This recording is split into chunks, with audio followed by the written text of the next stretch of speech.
नमस्ते दोस्तों, बहुत स्वागत करती हूँ आराधना एंड ब्लॉग चैनल में। दोस्तों, उम्मीद है कि आप लोग ठीक होंगे। आज की वीडियो में हम जानेंगे कि एकादशी व्रत के दिन हमें क्या कुछ करना चाहिए, क्या नहीं करना चाहिए। क्या सभी लोग को एकादशी का व्रत करना चाहिए, क्या हमें दोनों पक्षों की एकादशी का व्रत करना चाहिए या सिर्फ एक पक्ष की ही एकादशी हमें करना चाहिए। और अगर हम पीरियड में है तो क्या करें, व्रत करें या ना करें। करने के बाद अगर पीरियड हो जाता है तो ऐसे में हमें क्या करना चाहिए, क्या वो व्रत पूरा माना जाएगा या खंडित हो जाएगा। दशमी युक्त एकादशी करना चाहिए या फिर द्वादशी युक्त एकादशी करना शुभ होता है। तो आज की इस वीडियो में हम इन्हीं सब बातों को जानेंगे। चलिए दोस्तों, वीडियो को शुरू करते हैं। दोस्तों, वीडियो शुरू करने से पहले अगर आपको हमारी वीडियो पसंद आती है तो वीडियो को लाइक करें और साथ ही साथ चैनल को सब्सक्राइब करें इसी तरह की और भी वीडियो की जानकारी के लिए। तो चलिए सबसे पहले हम जान लेते हैं कि एकादशी व्रत के दिन हमें सबसे पहले जल्दी जगना चाहिए। जल्दी जग के, और दोस्तों इस दिन हमें अपने घर की डीप क्लीनिंग नहीं करनी चाहिए, बहुत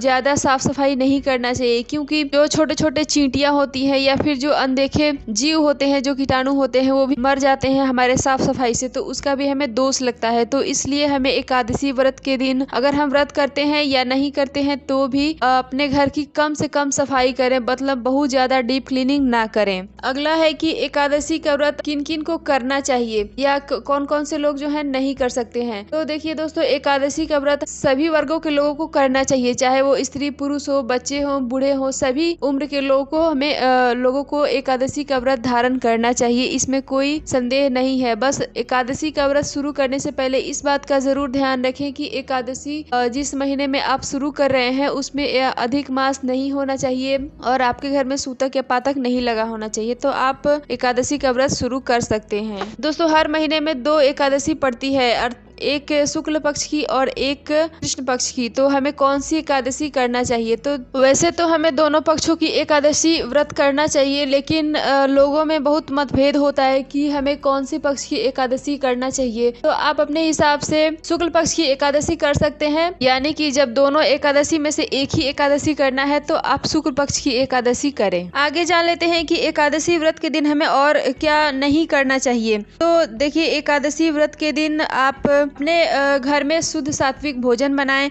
उस दिन चावल का त्याग करें और उस दिन लहसुन और प्याज का भी त्याग करें। साथ ही साथ आप मांस मदिरा का भी त्याग करें, उस दिन ना खाएं। अगर आपके पड़ोसी भी एकादशी का व्रत किए हैं तो भी आप मांस मदिरा और लहसुन प्याज का त्याग करेंगे। ऐसा नहीं कि हमारे पड़ोसी किए हैं तो हम बना के खा सकते हैं। एकादशी वाले दिन हमें अपने नाखून, बाल और महिलाएं हैं तो थ्रेडिंग और ये सारी चीजें वैक्सिंग नहीं कराना चाहिए। जो लोग व्रत किए हैं उन्हें चोरी, छल कपट इत्यादि तो खुद भी नहीं करना चाहिए और ऐसे लोगों के साथ में भी हमें नहीं रहना चाहिए। जो लोग चोरी करते हैं, झूठ बोलते हैं या छल कपट करते हैं, तो इन लोगों से हमें दूरी बना के रखना चाहिए। व्रत वाले दिन हमें कम से कम बोलना चाहिए, क्योंकि हम अगर बोलेंगे तो कुछ न कुछ गलत या अपशब्द निकल जाएगा और अगर ऐसा हो जाता है तो हमारा व्रत खंडित माना जाता है। इसलिए आप कम से कम बोलें और ज्यादा से ज्यादा मंत्र जाप और पूजा पाठ करें। तीर्थ स्थलों और मंदिर में भी जाएं।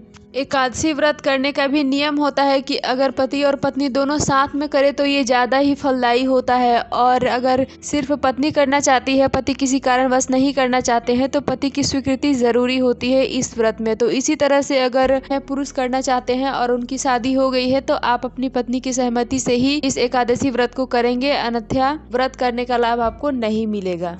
अब हम जान लेते हैं कि किन लोगों को एकादशी का व्रत धारण नहीं करना चाहिए। तो सबसे पहले जिन व्यक्तियों को ज्यादा गुस्सा आता है या फिर जो लोग बात बात पे गाली देते हैं, उन्हें एकादशी का व्रत धारण नहीं करना चाहिए, क्योंकि ऐसा करने से हमारा व्रत टूट जाता है। अगला है कि अगर कोई पति पत्नी किसी कारणवश अगर अलग हो गए हैं, या वैसे तो हिंदू धर्म में तलाक जैसा कोई शब्द नहीं होता है, लेकिन अगर फिर भी किसी कारणवश वो अलग हो गए हैं तो उन्हें भी एकादशी का व्रत नहीं करना चाहिए, क्योंकि ऐसे व्रत का हमें कोई लाभ नहीं होता है। और वैसे विवाहित जोड़ों को भी नहीं करना चाहिए। जो लोग हिंदू रीति रिवाज से शादी के बंधन में नहीं बंधे हैं, तो ऐसे लोगों को एकादशी व्रत नहीं करना चाहिए। पीरियड के दिनों में हमें व्रत छोड़ना नहीं है, हमें व्रत करना चाहिए। जैसे बाकी के दिनों में करते हैं उसी तरह से करें, लेकिन आप पूजा नहीं करेंगे। और अगर व्रत करने के बाद पीरियड हो जाता है तो उस व्रत की गिनती नहीं होगी, क्योंकि ये व्रत जो है वो 3 दिनों का होता है। जब तक पारण पूरा नहीं हो जाता ये व्रत की गिनती नहीं होती है। तो दोस्तों, हमारा ये वीडियो यहीं तक है। आपको वीडियो की ये जानकारी कैसी लगी कमेंट में जरूर बताएं, और मिलती हूँ अगले वीडियो में इसी तरह की जानकारी के साथ। तब तक के लिए बाय।